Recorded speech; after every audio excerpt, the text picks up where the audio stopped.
Today we're going to study about music for the screen or music in film, and we will have our student report on John Williams.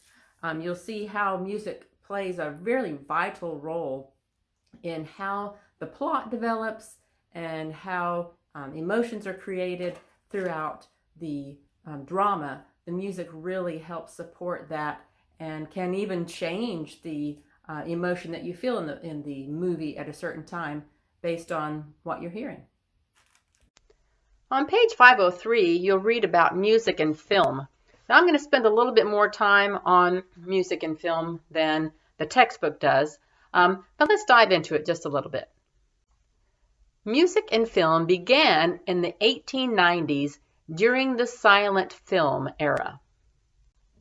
In the silent movie theater, towards the front, underneath where the movie would be playing, there would be a piano or an organ, and a person would be hired every night that the movie was going to show to play on the piano or on the organ music that would be underneath the action of the movie.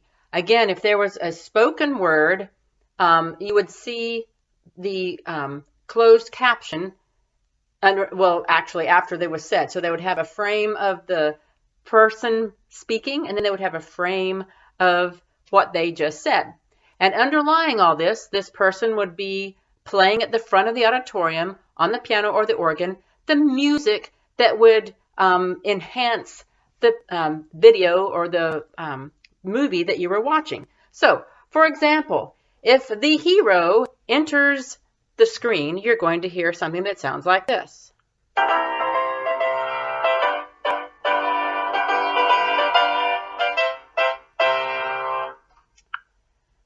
But then, if something sad is happening on the screen, the piano player would play something like this.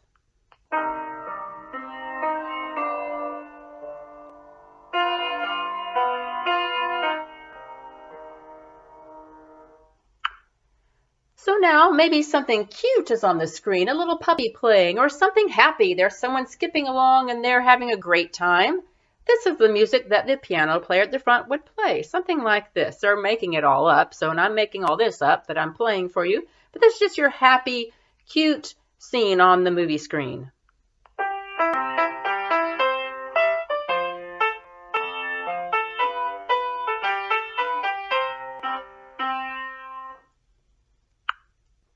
All right, now we may have a villain that's come in, or maybe the damsel in distress has been tied to the railroad tracks. So what kind of music are they going to play? Something that sounds suspenseful, like this.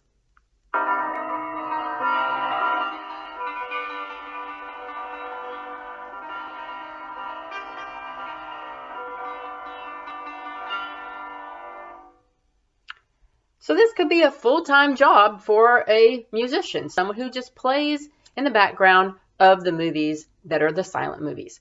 So you're going to watch a clip now of Charlie Chaplin, who was one of the most famous silent movie stars, and he did comedies in general. And so watch this silent movie clip and you'll see how the music adds to the moment, whether it's humorous or suspenseful or happy, or you have someone coming to save the person, or if it sounds maybe sad. So see how the music enhances the silent movie as you watch it. In 1927, the first film using recorded sound was produced. These movies with sound were called talkies because people were talking in them and were singing in them. Some actors and actresses actually lost their careers because their voices were too high or too whiny sounding, and they didn't sound like the character they had portrayed. If they were some, really glamorous woman, they didn't want her to sound like a glamorous woman. And so their careers crashed when talkies came out because they didn't like the way that their voices sounded.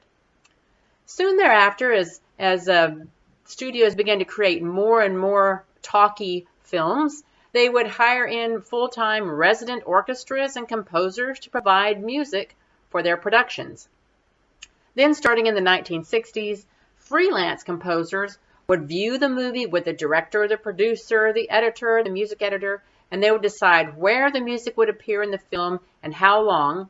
And then this composer would then go back to his home frequently and compose all this music, and either they would go back and have a live orchestra to perform what he had written, or sometimes they would create a lot of it just on a synthesizer, on a keyboard that had a lot of variety of sounds, and they would just make the background music for the movie that way. But more of the higher build or the higher financed movies would actually then bring in a full orchestra with professional singers or whatever to create the music that the composer had written for the movie. One of the biggest names in movie music is John Williams, who was born in 1932 and is still alive today. So we're going to have our student report on John Williams, one of the most famous movie music writers. Just in case our student report didn't cover these tidbits, I wanted to cover a few Williams tidbits. John Williams was is an American composer, conductor, and pianist. When he was 20, he was drafted into the Air Force, where he played piano and brass as well as conducted for the U.S. Air Force Band. And then when he was 23, after finishing his Air Force duties, he attended the Juilliard School of Music. Remember, the Juilliard School of Music is the most prestigious conservatory of music in the United States. And so it's really difficult to get in there. You have to be extra talented to go there for them to accept you as a student. When he was 26, he began composing his first film scores. And Hollywood took notice. He was putting out some great music, and he began to compose hit after hit, including Jaws, E.T., Indiana Jones, Star Wars, Jurassic Park, Superman, Close Encounters, Home Alone, Hook, The Cowboys, Harry Potter, Schindler's List. So all these movies that became blockbusters had music written by John Williams. And I believe they would not have been as popular had the music behind the scenes not been as fabulous as it was. Like Wagner from the Romantic era, John Williams loved leitmotifs, and these are musical representations of specific characters. Leitmotifs were used in opera by Wagner during the Romantic era, and now John Williams brings them back to life again. So we're going to listen to a wide variety of leitmotifs that John Williams wrote for his different movies. So for Superman, you have da da da da dum dum dum dum dum da da da da dum ba dum. So whenever Superman comes on the scene, this music is likely going to be playing behind him. In Jaws, you know that the shark is nearby even if you can't see him. If you hear ba-dum, ba-dum, and the closer he gets, the faster the music gets. Ba-dum, ba-dum, ba-dum, ba-dum, ba-dum. You know, he's getting closer and closer to his victim. And so that Jaws theme, that leitmotif, you know the shark is coming even if you can't see him. Darth Vader, you have dun dun dun dun dun dun dun dun dun dun dun dun dun dun dun. You know the bad guy's coming, right? Whether it's Darth Vader or or it could be the stormtroopers, but this is the bad guy representing the dark side. Then you have Indiana Jones. Da da da dum dum da dum dum da dum dum dum da dum dum dum. So now you know the hero's coming in. Indiana Jones is coming. He's going to save the day. Then you have Rocky. Ba-dum ba-da-dum ba-da-dum ba-da-dum bum bum ba-da-dum ba-da-dum ba-da-dum bum ba-da-dum ba-dum ba-dum bum bum. You know Rocky is fixing to come in and he's going to win the day. He's going to win the fight. And he's going to be working hard to train to become a better athlete. Then you have Miss Gulch. Dun, dun, dun, dun, dun, dun, dun, dun, dun, dun, dun, dun, dun, dun, dun. You know, the Wicked Witch is coming, or the evil Miss Gulch is coming. And so this little leitmotif is representing Miss Gulch. Every time you see her, you hear this little dun, dun, dun, dun, dun, dun, dun, dun, and you know she's coming. So listen to the originals of these. Click on these YouTube links so you can hear and have the visuals to go along with them. Now I want you to listen to how music creates mood within a movie. These are going to be scenes. You're going to see the exact same scene from Pirates of the Caribbean. And you're going to hear different music in the background of this same scene. And you can see how just by changing the music a little bit, you can change the entire mood of the same scene. So this same scene can be humorous, it can be scary, it can be sad, just by the kind of music that's playing in the background. So watch this YouTube video. Just like music is used in movies and in films, it is also used for television.